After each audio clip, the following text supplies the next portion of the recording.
Desiste, essa busca é inútil, mas eu não desistia.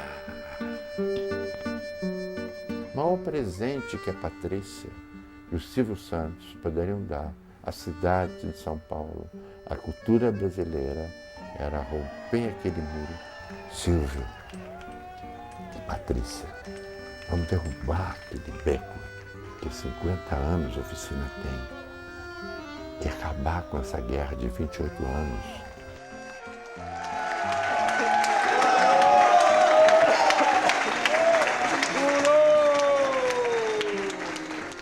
Vamos fazer um lugar sem grades aqui, com teatro no estádio, com teatro total, com uma verde por tudo, uma oficina de florestas, como tem em Ibirapuera,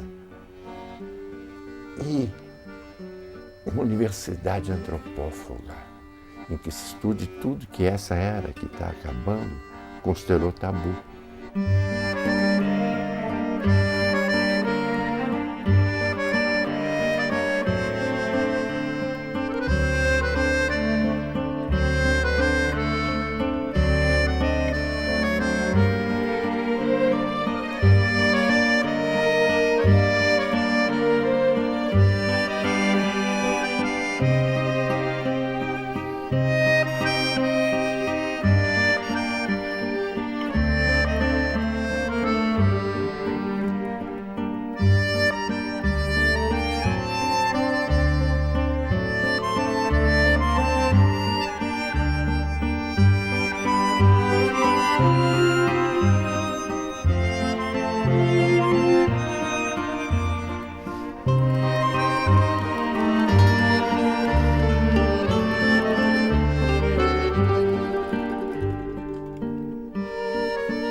Eles teriam um gesto maravilhoso se eles viessem construir conosco a Anhangabaú da Felicidade.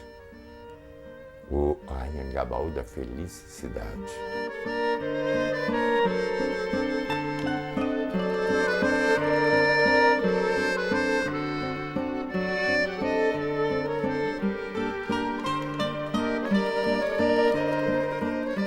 O Silvio Santos comprou tudo menos o Oficina.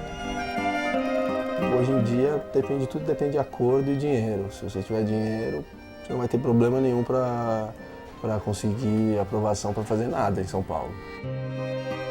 O Teatro Oficina, na sua trajetória, encontrou um opositor perfeito para contracenar.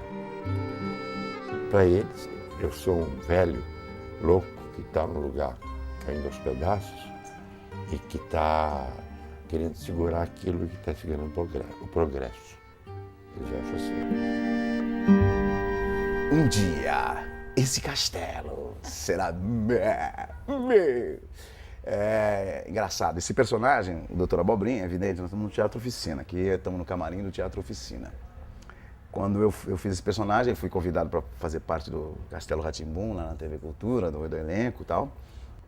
O universo que esse personagem trabalhava tinha demais a ver com o universo, que é o universo do meu teatro, do Teatro Oficina. Por quê?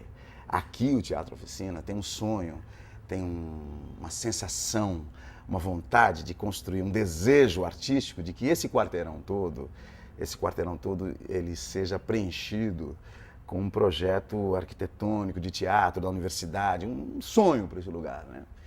E o meu personagem, o Dr. Abobrinha, o que ele era? Ele era um personagem que queria o quê? Derrubar esse castelo. Então, ele serviu durante muitos anos, para eu fazer o Dr. Abobrinha, como um subtexto do meu desejo, daquilo que eu queria fazer. É que a gente começou falando do personagem do Dr. Abobrinha e tal. Ele foi criado aqui dentro. Ele foi criado dentro do subtexto, sendo o Dr. Abobrinha, evidentemente, o especulador imobiliário que quer derrubar o castelo, que não quer deixar o castelo crescer e, no lugar, construir um estacionamento, que é exatamente essa história que permeia a vida aqui, que dá o subtexto da vida artística que ronda aqui dentro da oficina, entendeu? O Silvio Santos tinha já a sede dele, não sei exatamente desde quando ali, e teve um determinado momento em que o Silvio Santos resolveu comprar toda a área daquela área ali, inclusive a oficina. E quer comigo? Propor-lhe um negócio. Mais um? O senhor não conhece outro endereço? Alguns grupos, o Silvio Santos, inclusive, começou a comprar tudo aqui. Começou a comprar e derrubar imediatamente as casinhas daqui, derrubar e fazer estacionamentos. É uma região que está cheia de estacionamentos. Quando compraram as casinhas e começaram, eles compraram, vamos dizer, 40%, sobrou 60%. Os 60% que sobraram, falando de arquitetura, né, depreciaram pra caramba a área, porque o que aconteceu? A área ficou deserta, parou de ter gente. Então começa a vir, por exemplo, aí começou a vir muito mendigo, e começou a tomar a vida noturna, acabou praticamente. A região foi toda depreciada. Chegou para o Zé Celso um papel da justiça, né, dizendo que ele teria que sair porque ele teria, como é uma coisa da lei, se você está morando num lugar, o inquilino tem direito de compra, ele tem prioridade na compra. Então era assim, o Zé Celso tinha prioridade para comprar a oficina. Se ele não fosse comprar, o Silvio Santos estaria comprando. Aí o Zé falou, tem dinheiro no caixa? A menina falou assim, não, Zé, não tem nada. Aí o Zé falou, então nós vamos comprar. Eu falei, esse cara, já me tinha me falado que o Zé era louco, né? Eu falei, o Zé é louco mesmo, né? Ele vai comprar. O Zé falou, onde é que tem dinheiro? Aí eu falei, tem dinheiro no banco, né, Zé? Não, onde é que está o dinheiro do Brasil? Eu falei, o dinheiro do Brasil fica no Banco Central do Brasil. O Zé falou, então amanhã a gente vai lá buscar o dinheiro no Banco Central do Brasil. Eu falei, como assim vai buscar o dinheiro no Banco Central do Brasil? Tudo bem, no dia seguinte a gente estava ensaiando bacante, pôs umas roupas, tirou umas roupas, pegou uns tambores e vamos buscar o dinheiro. Mas a gente chegou, entrou, tocou, tal, aquela coisa toda, mas aí chegamos até no presidente lá do Banco Central, lá na Paulista, aí teve uma conversa, tal, e o cara, resumindo, o cara falou assim, bom, o banco pode emprestar o dinheiro para vocês comprarem o teatro, tal, vocês dão uma coisa em garantia, né, uma garantia, e o banco empresta o dinheiro, uma hipoteca, um nome assim, uma coisa parecida, um tipo de valor assim, né. Aí o Zé falou assim, então isso a gente tem. Aí eu falei, o que é? Eu falei, nós temos a história do Teatro Oficina.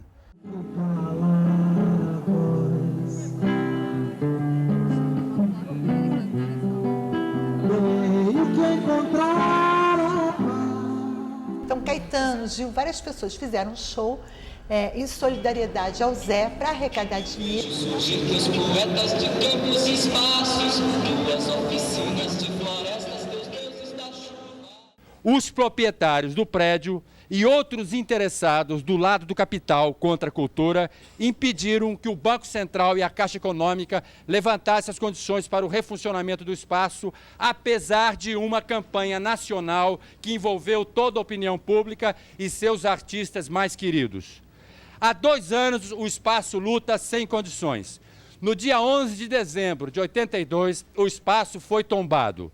Hoje, dia 3 de fevereiro, as obras necessárias à sua preservação ainda não foram realizadas. Não há mais condições. Era complicado você tombar a arquitetura da oficina, era difícil justificar isso na época.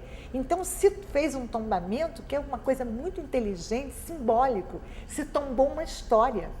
Tinha que tombar aquele espaço, porque dentro daquele espaço aconteceu uma história no teatro brasileiro, aconteceu uma ruptura. Mais para frente, ele foi desapropriado, ou seja, o governo do Estado de São Paulo, achando que esse lugar significava muito para a cultura brasileira, desapropriou, quer dizer, comprou da rede privada, então virou um do Estado. Todo esse trabalho não foi assim governo do Estado, foi um trabalho que todo mundo que conhece o Teatro Oficina imagina quanto que eu já não tirei a roupa para conseguir fazer isso, quanto que eu já não cantei, quanto que eu já não interpretei, quanto que eu não falei, quantos doutor Abobrinha eu já não fiz, para que isso fosse conseguido. Isso foi conseguido com muita luta artística mesmo, né? A luta artística, um trabalho artístico de conquista durante muitos anos.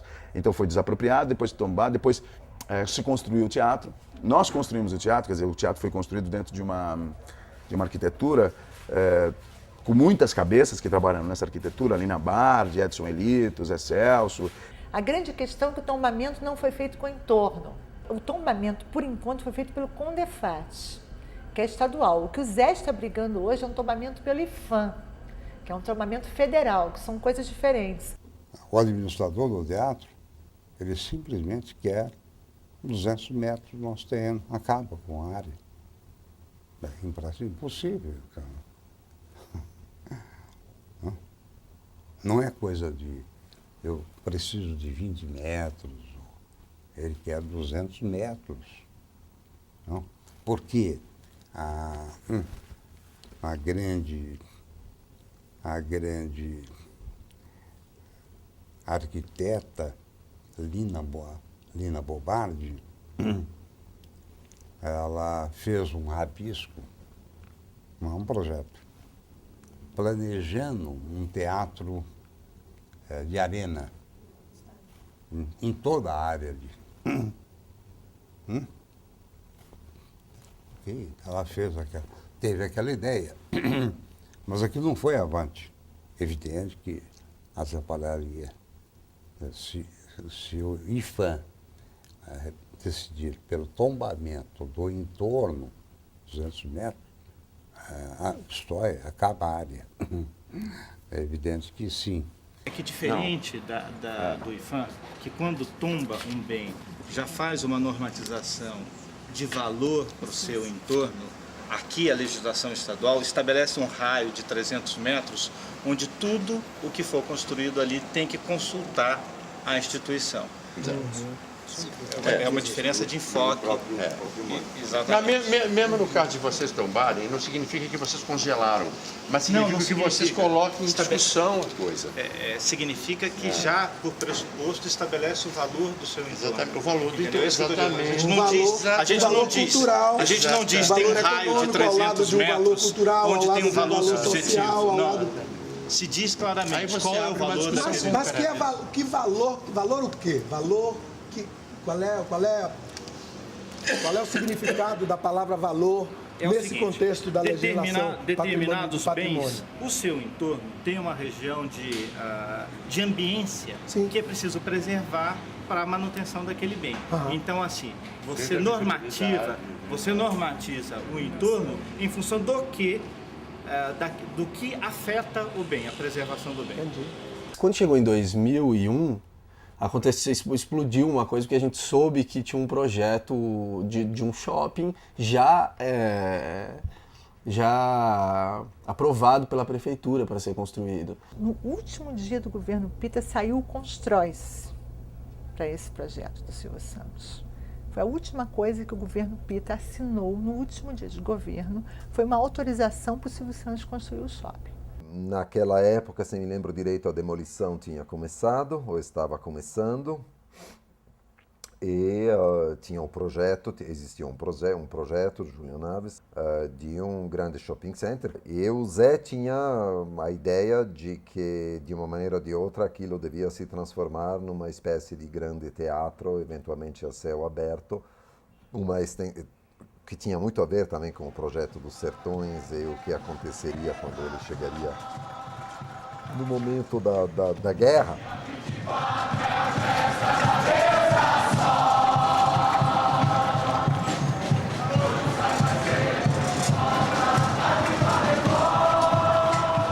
Decidi, em um dado momento, escrever uma carta aberta ao Silvio Santos. Eu achava que seria muito bom se ele estivesse uma vez na oficina para ver o que aquilo era e se ele se aproximasse pessoalmente, dialogasse pessoalmente com o Zé. Eu acho que o Silvio Santos, com a loucura toda dele, pode ser um homem que eu gostaria muito de ter um contato direto com ele, porque eu tenho certeza que ele é artista, que ele cruza nisso. Eu gostaria muito, nesse desafio, de levar o Silvio Santos para a torre do Teatro Oficina, para o 3º andar, que é no camarim dos protagonistas, que já está levantado, e de lá para ele contemplar o estádio cultural que ele tem na frente, a riqueza enorme que ele tem na frente em forma de estacionamento. A possibilidade exatamente de um teatro ao ar livre e de toda uma contracenação com o teatro que viria provocar uma mudança enorme no Brasil. A coluna surtiu um efeito imediato, porque ela saiu na quinta-feira, acho que na própria quinta de manhã, Silvio Santos leu a coluna, telefonou para Eduardo Suplicy, que aliás não tinha lido o jornal ainda, e dizendo que tinha lido a coluna, que ele queria então ir na oficina. Estava mais do que na hora de juntar os dois. Silvio Santos mostrou-se sensível, disse que gostaria de conhecer o Teatro Oficina, marcou uma visita para o domingo seguinte. Igualmente, parabéns por tudo. Eu estava na oficina junto com um bom número dos atores que prepararam uma espécie de boas-vindas para o Silvio Santos, o qual chegou de uma maneira extremamente simpática, porque veio totalmente sozinho, sem nem seguranças, nem nada. Chegou dirigindo o seu próprio carro, que ele estacionou na frente da oficina. Chegou, aliás, um pouco antes da hora prevista. Bateu na porta, né? A oficina tem aquele portão imenso de metal. E aí abriu-se esse grande portão e Silvio Santos enfiou a cabeça e chamou Zé, o que foi muito divertido.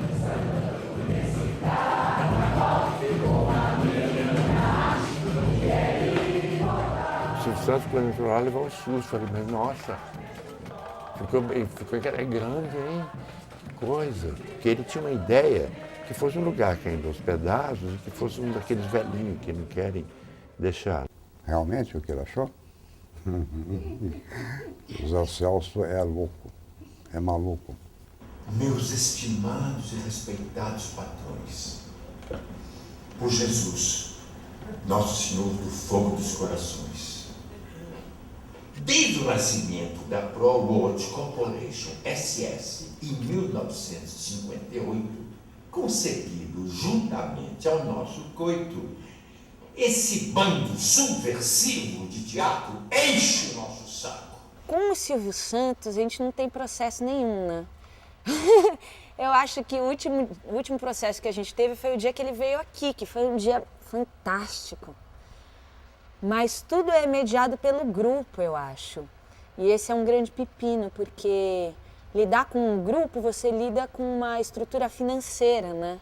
Você lida com o ser humano, você lida com o Ibope, você lida com a porcentagem, o lucro, você lida com outras questões, né? Porque uma coisa é a pessoa do Silvio Santos, foi um ótimo encontro. Outra coisa é o grupo do Silvio Santos, que é um grupo de especulação financeira, especulação imobiliária, tudo, que só vê dinheiro, mais nada. Bom, depois disso, o Silvio Santos fez, eu acho, um passo que foi corajoso e generoso, ou seja, ele jogou fora um projeto que já existia, que era o projeto, dito projeto de shopping. Deu, então, esse projeto para o Marcelo Ferraz. Marcelo Ferraz, que tem uma maior relação com a Lina Bobardi, um passado, não só um passado, mas, digamos assim, a grande arquitetura modernista em São Paulo e companhia, que, além disso, é um amigo do Zé. A gente achou bom, mas eles disseram que não iam fechar com eles de qualquer maneira, se a gente não topasse. Era um projeto de shopping completamente diferente, primeiro porque é um shopping aberto de todos os lados para a rua, um lugar de circulação, não aquele negócio virado completamente para o centro. E internamente era também completamente aberto, né, com essas sacadas parecidas com as da Galeria do Rock, quem conhece, olhando para o centro, onde surgia um enorme cubo, ao mesmo tempo coberto de vegetação, que seria um grande teatro de, se me lembro direito, 1000 lugares ou alguma coisa dessas, o qual teatro comunicaria ou se comunicaria com a oficina. A leitura é feita muito do ponto de vista do shopping. E o resultado que se tem, no final, por exemplo, você vê um abraço muito pesado em torno do teatro, assim. Como um abraço, por exemplo, o abraço do shopping ali, é muito pesado. Depois a gente teve uma segunda conversa e percebeu que eles já estavam contratados mesmo, eles já estavam fazendo o projeto contratados. E eles foram fazendo um projeto que foi cumprindo de todas as exigências determinadas pelo programa do grupo Silvio Santos. Eu achei o projeto do Marcelo muito bonito, escrevi uma segunda coluna, aliás, apresentando o projeto desenho, o que era já o desenho do projeto. Teve algumas reuniões e aí as coisas desandaram. O Zé começou a tomar uma posição onde o que aparecia que ele queria que só a oficina fizesse aquilo, o que era completamente, que não faz sentido, entende? Você não pode construir um teatro de 1000 lugares para que lá aconteçam só os espetáculos de uma companhia. E as objeções do Zé foram tipo, não, esse projeto não é o projeto que eu quero, no fundo eu não quero que tenha um shopping center. Nós propusemos que ele também administrasse esse teatro do shopping. Ele, o administrador da oficina, administrasse o teatro do shopping. Ele se negou, ele recusou a proposta. Porque ele tem uma fixação no tombamento daquela área para fazer o teatro de arena. Para usar todo aquele espaço no fundo. Então, o acordo ficou inviável. Pensa no projeto para o Brasil. Então, questão de ver o que é que se quer. O que você quer? Um shopping? Ou formação para todos? Um teatro popular, praça, área verde, escolas de arte? Quer dizer, a gente prefere a segunda opção.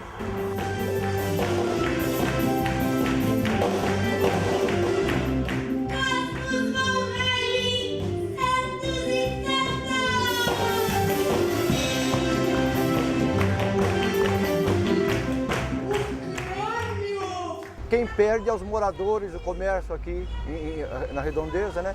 Porque fica aí deteriorado, fica abandonado aí, tá essa área totalmente abandonada. A gente há muito tempo aqui, já viu isso aí borbulhando há muitos anos atrás, né? E fica nesse impasse.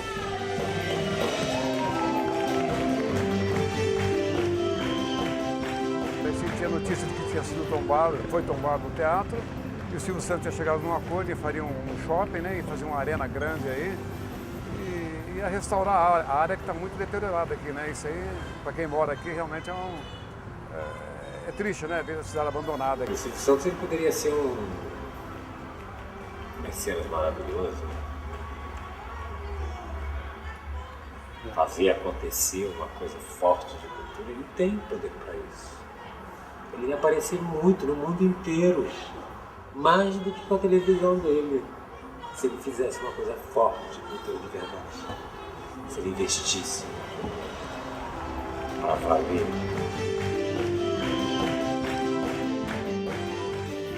Mais recentemente, nós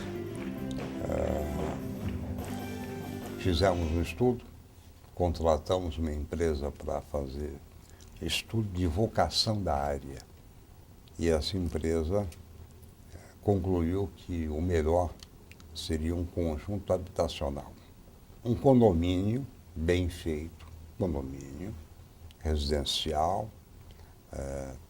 A área que temos é muito grande, quase 12 mil metros quadrados, naquele quarteirão, com 4 frentes, Jaceguai, Santo Amaro, Japurá e a Rua da Abolição. Então, esse é um empreendimento que nós levaremos à frente. O boato era que o Silvio Santos teria desistido do shopping em volta do Teatro Oficina. E aí a gente ficou... No primeiro momento a gente exultou, comemorou, falou, nossa, que máximo, será que ele entendeu, né, a nossa proposta e ele não só desistiu, como ele está valorizando agora um teatro de estádio, uma universidade.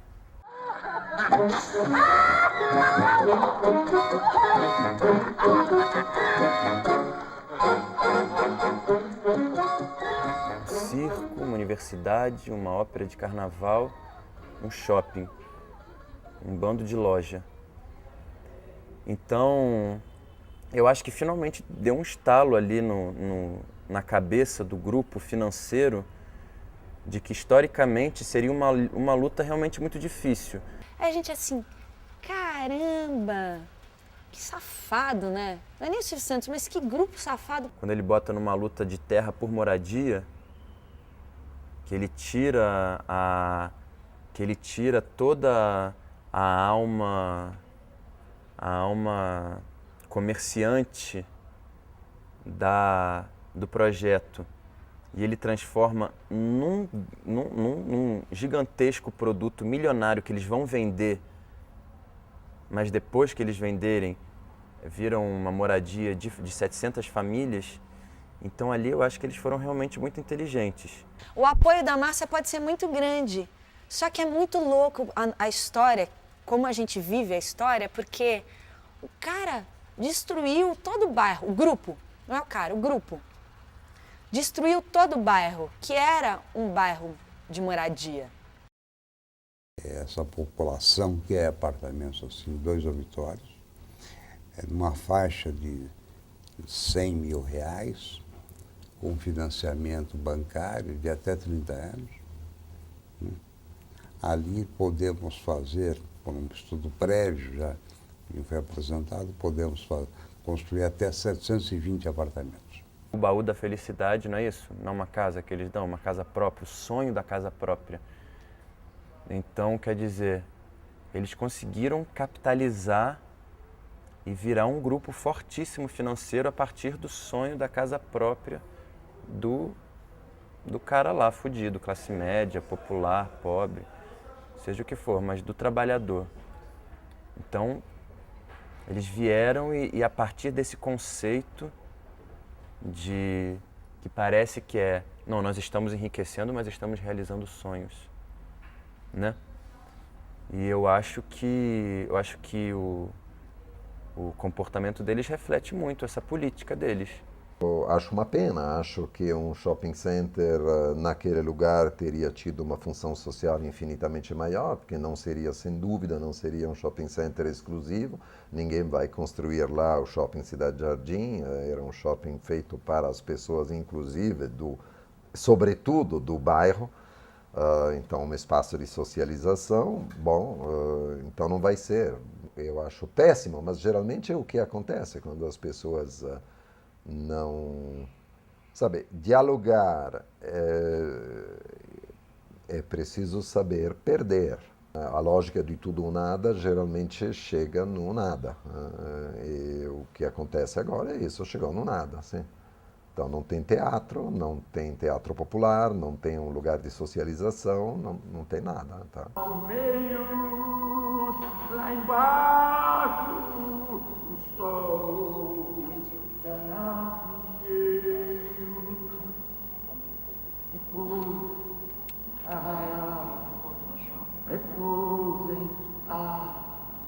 Com os sertões, nós trabalhando com a frente do bairro, surgiu a curiosidade intelectual e surgiu a necessidade de um saber novo para acompanhar esse tipo de processo cultural novo. Eu montei 5 peças de sertões que eu montei. A própria montagem de sertões é totalmente inspirada nessa luta. Os sertões, a terra, o homem e a luta, né? Então a terra, é óbvio, essa era a terra em que... Porque muitas vezes durante isso a gente pensou, durante esse tempo eu pelo menos considerei, pensei, mas por que, de repente, por que a gente tá tentando resolver isso aqui e se a gente pode, de alguma outra maneira, mudar para outro lugar e fazer o teatro de estado em outro lugar, que não no Bexiga, sabe? Mas isso não adianta, essa é a questão da terra. A terra em que você está é a terra que você cuida. E a terra é de quem cuida, isso também foi uma coisa que se descobriu. Ela é de quem cuida, não existe uma posse realmente, né? Quando, num determinado momento, o Teatro Oficina, aqui, no centro da cidade, no Bexiga, num lugar que mais fez teatro, aqui, topou com uma especulação imobiliária que destruiu esse lugar todo, ele topou com o quê? Ele topou com uma fome chamada mercado, que nome que se dê a ela, globalização, uma fome que ia devorar, inclusive, o próprio teatro, que queria devorar o teatro. Ele se encontrou com ela e aí começou a contracenar de verdade com ela. As peças que a gente fez aqui,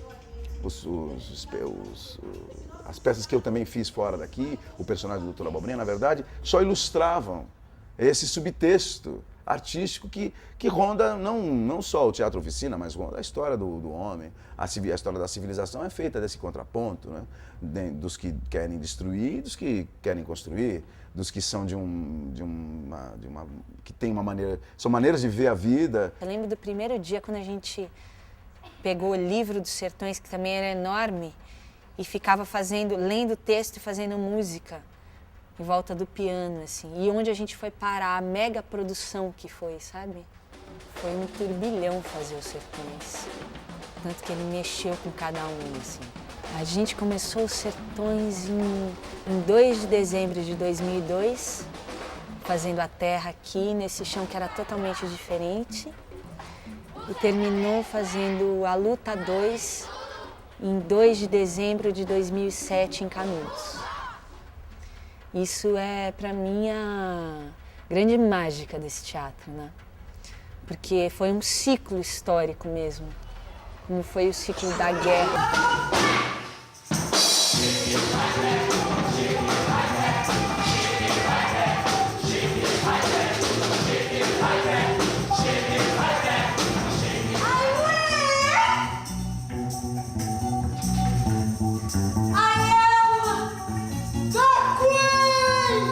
A metáfora principal da luta foi essa luta, porque o que aconteceu com Canudos foi muito similar ao que acontece com Oficina, né? Só que lá foi um massacre completado. Fazer a luta era fazer o rito do desmassacre.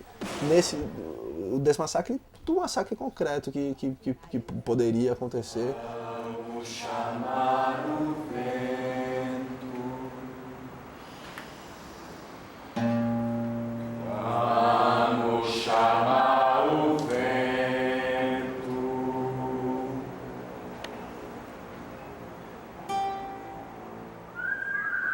Eu poderia até escrever dizendo que 50 anos de Oficina é uma história de amor, de 50 anos, de muitos amores não meus, só de todos que trabalharam, porque sempre que as pessoas trabalham na oficina, elas se apaixonam pela vida. E se elas se apaixonam pela vida, elas se apaixonam pelos colegas também. Óbvio que na primeira fase, nós, estudantes da Faculdade de Direito, éramos mais caretas.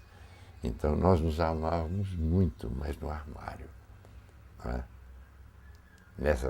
Nessa situação, a primeira grande paixão foi Renato Borg e eu, mas depois na oficina também tinha o Ronaldo Daniel e tinha a Célia Helena, e foi todo mundo se apaixonando, sabe?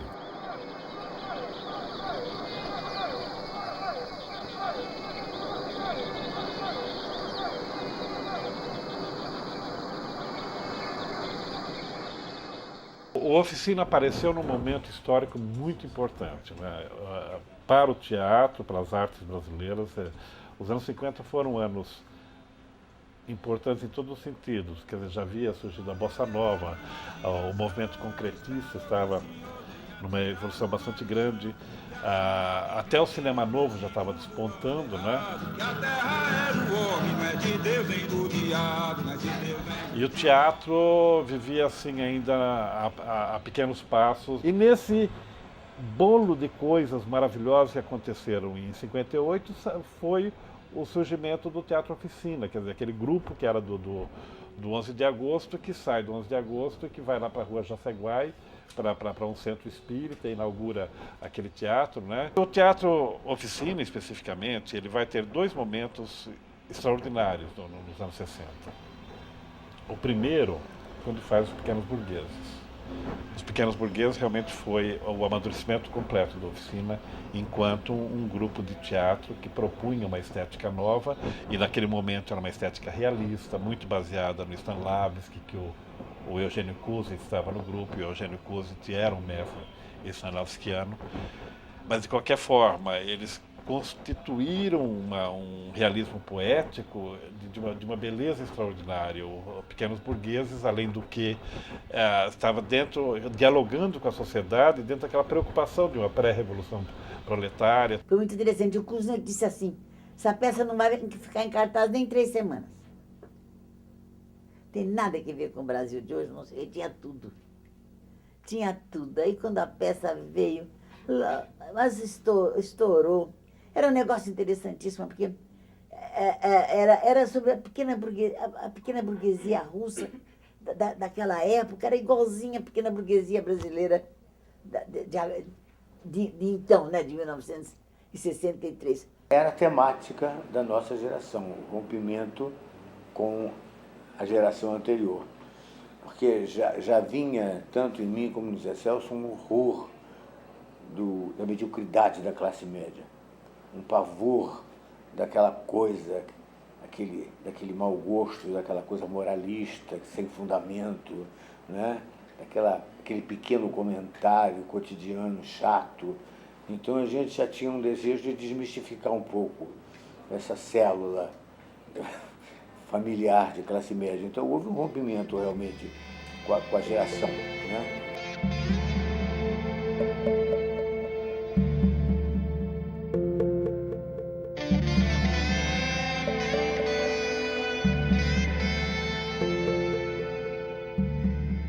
Em seguida vem a ditadura, né? Quer dizer, isso foi 63. A ditadura vem aí cai em cima da oficina, quer dizer, na oficina, todos os teatros, né? Mas foi uma barra pesada, foi uma coisa... Nós tivemos que, inclusive, escapamos um pouco daqui, né? 64, para mim, me lembra um boi fazendo... Os Pequenos Burgueses terminava com a Internacional. Bastou isso, né? Um comunista. Aí fugimos e fomos para uma fazenda do pai da Célia Helena, no interior de São Paulo, lá no interior de Taubaté, uma coisa lá no meio do cu do Judas, desculpa, realmente era uma coisa...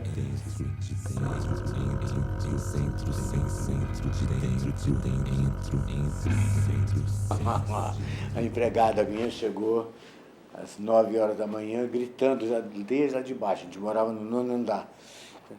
Renato, o teatro tá pegando fogo. Renato, corre, Renato, o teatro tá pegando fogo. Aí eu olhei da minha janela, dava para ver o teto da oficina, eu vi uma labareda, né? Aí eu saí desabalado pela rua, Zé Celso, sobretudo em pijama, a gente saiu pela rua fora e chegamos lá na porta do teatro e realmente não tinha mais nada a fazer, né? Peguei o carro, eu e o marido viemos correndo lá pro teatro. Chegamos lá, estava acabando, o teto caiu e as paredes fizeram assim. Queimou tudo.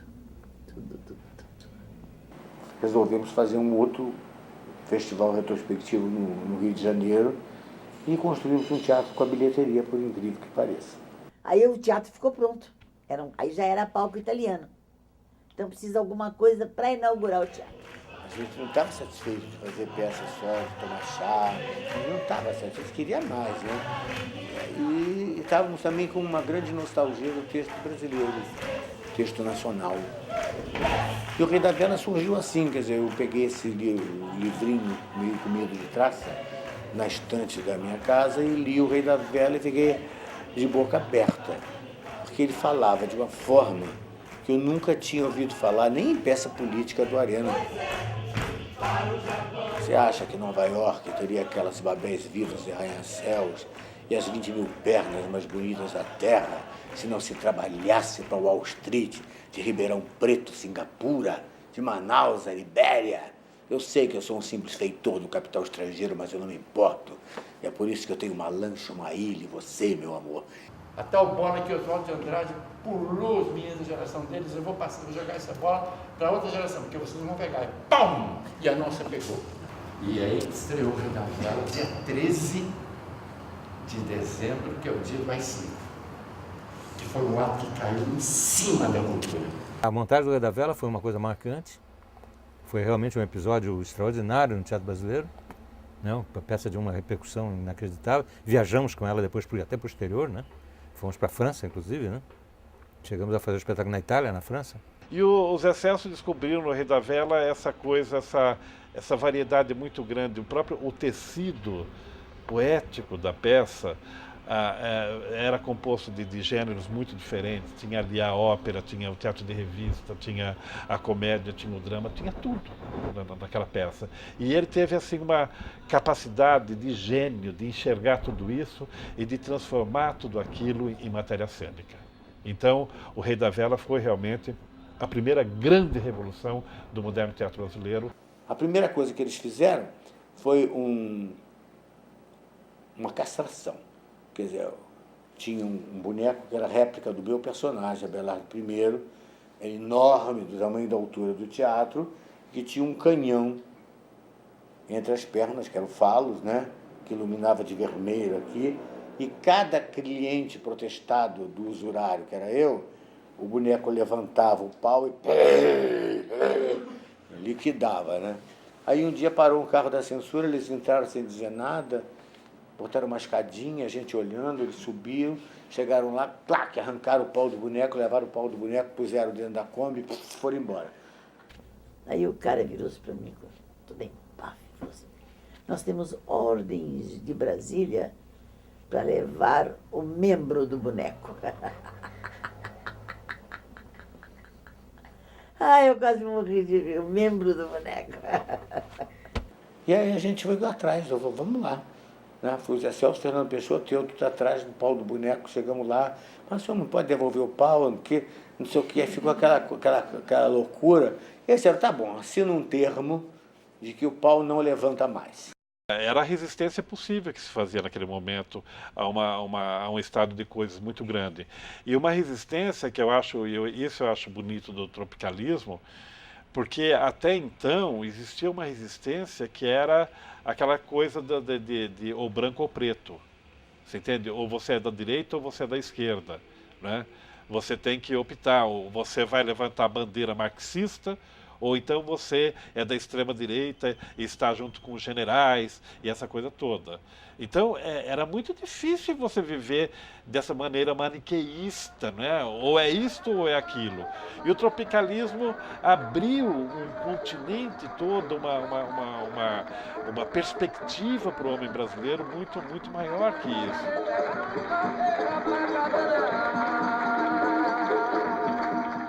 Eu acho que por isso que o Rei da Vela tem muita importância, porque eles recuperam aquela fase do modernismo brasileiro, da linha antropofágica, quando o Oswald de Andrade dizia que o importante era a gente consumir tudo que nos chegava e devolver com a nossa cara.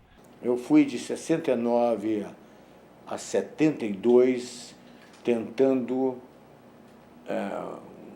que a oficina retomasse a linha de trabalho, mas estava escrito na história que o Zé Celso tinha que pesquisar esse caminho. Eu acho que ele fez muito bem, porque as coisas dele são maravilhosas, e que eu tinha que seguir o meu caminho. Foi aquela época da anos 70, a tortura, a violência. Qualquer pessoa que se aproximava de qualquer pessoa que tivesse qualquer relação com você seria torturada, seria presa. Então houve um desânimo. O ano 70, o ano do silêncio. Aí a gente se reuniu. Que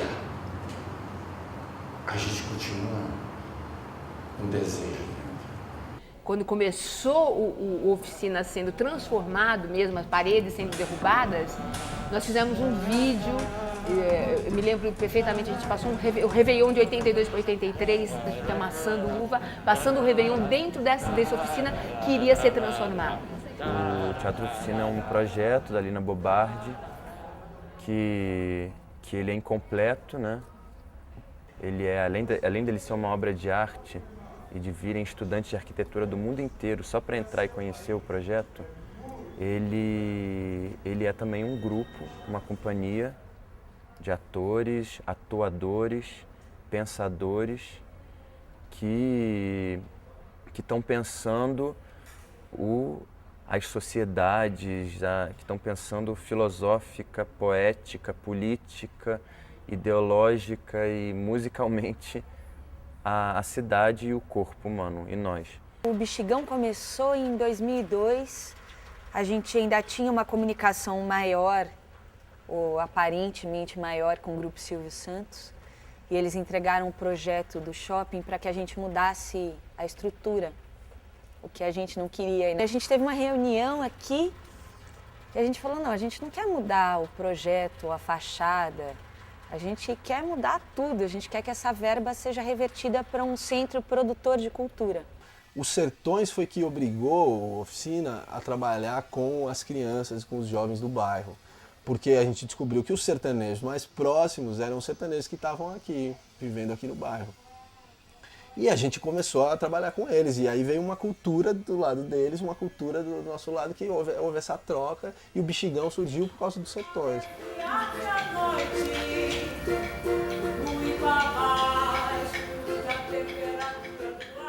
Por elas estarem fora do sistema, elas produzem cultura, cultivam a vida delas, que elas têm que se virar. Já essa classe que está dentro da sociedade de espetáculo não tem cultura. Em vez de você criar uma relação professor-aluno com uma pauta de aprendizado, você cria uma relação de vivência, de aprendizado no sentido de aprendiz mesmo, que é você manda um cara que tem um conhecimento X trabalhar com esses jovens que estão ávidos de conhecimento. Então ele vai tanto repassar o conhecimento que ele já tem para os jovens, como ele vai ver esse conhecimento dele antropofagiado pelos jovens, e ele vai comer tudo aquilo, ele vai reaprender toda a experiência dele, ele vai reaprender a partir da prática da experiência dele ali, por aqueles meninos. Então acho que nisso o Bexigão está sendo esse germe voraz. Hoje, o Zé Celso quer essa universidade antropofágica e ele quer ali, porque aquele é um espaço imantado, aquele é um espaço com uma história, a história da oficina. É isso que ele quer hoje. Sobretudo porque o Zé Celso está com 71, 72. Assim, o Zé Celso quer deixar esse legado, quer construir essa escola hoje para que ela continue funcionando e se transformando depois que ele for. Sem pensar, tem que ter cara de honesto. Vê se tem mais algum ali no resto. Já não me parece uma estratégia financeira, ou exclusivamente financeira. Já está ficando uma coisa num ranço de rancor, de disputa pessoal. Não, eles não vão levar aquele pedacinho de terra que... Eu não sei, eu acho que o que a gente tem que fazer, a nossa função é estruturar agora de vez o que é fisicamente o teatro de estádio, que já tem o projeto pronto, arquitetônico.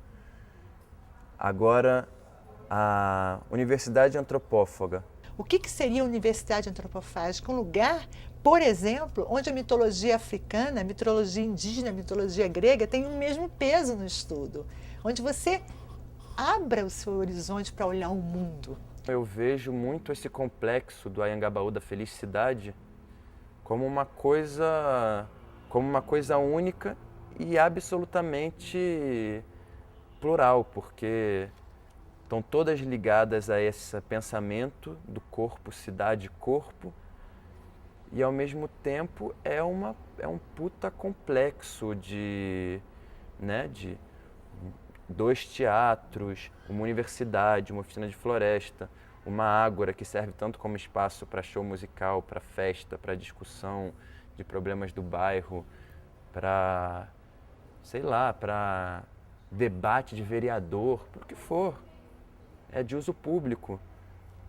Só que como vencer a redoma da metrópole, a redoma individual da metrópole? Essa é a nossa grande luta. A oficina tem muito a ver com uma coisa, com a expectativa modernista em relação do que é um artista em relação à vida. O modernista, ele acha que ele pode discutir tudo na vida. Ele acha que ele tem direito a discutir arquitetura, tem direito a discutir urbanismo, tem direito a discutir a política, ele é um artista, ele tem que estar ligado, ele tem direito a discutir o jornalismo, ele tem direito a discutir...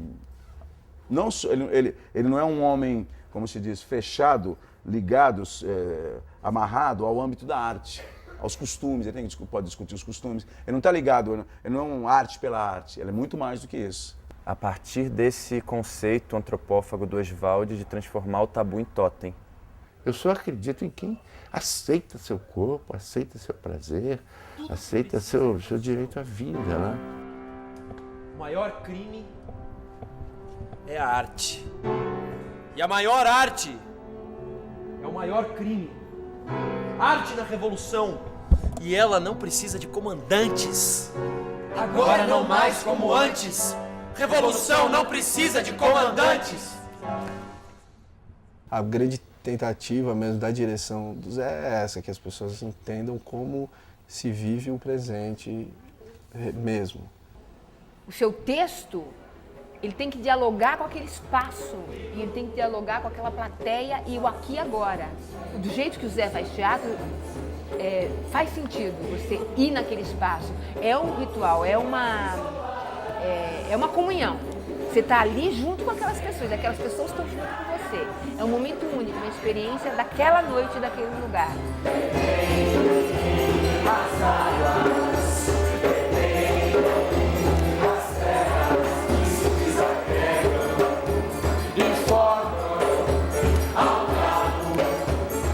O que a arte pode te dar, o que a arte pode fazer com você, ela pode te emocionar, ela pode fazer pensar.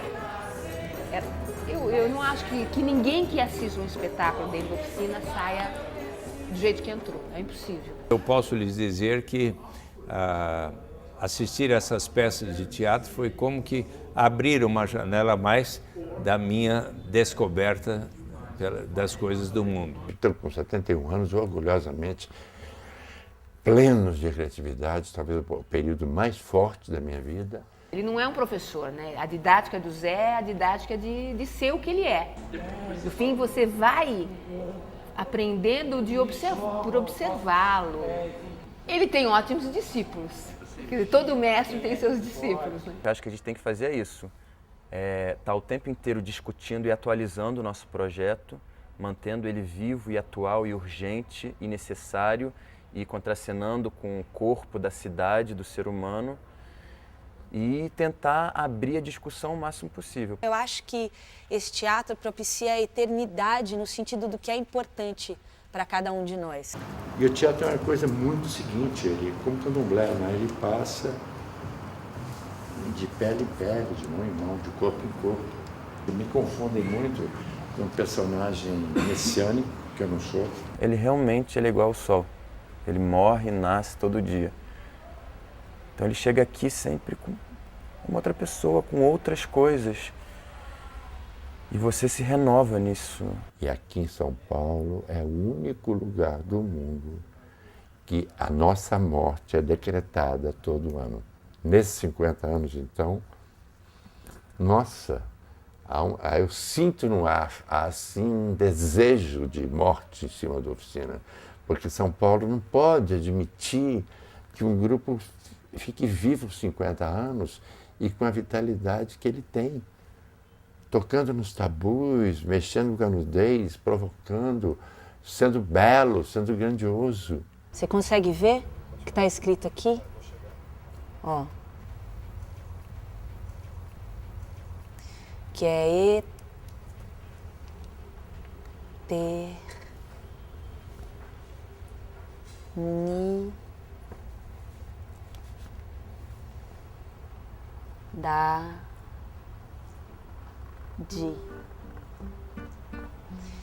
Eu acho que todo mundo que passa por esse teatro está fadado à eternidade.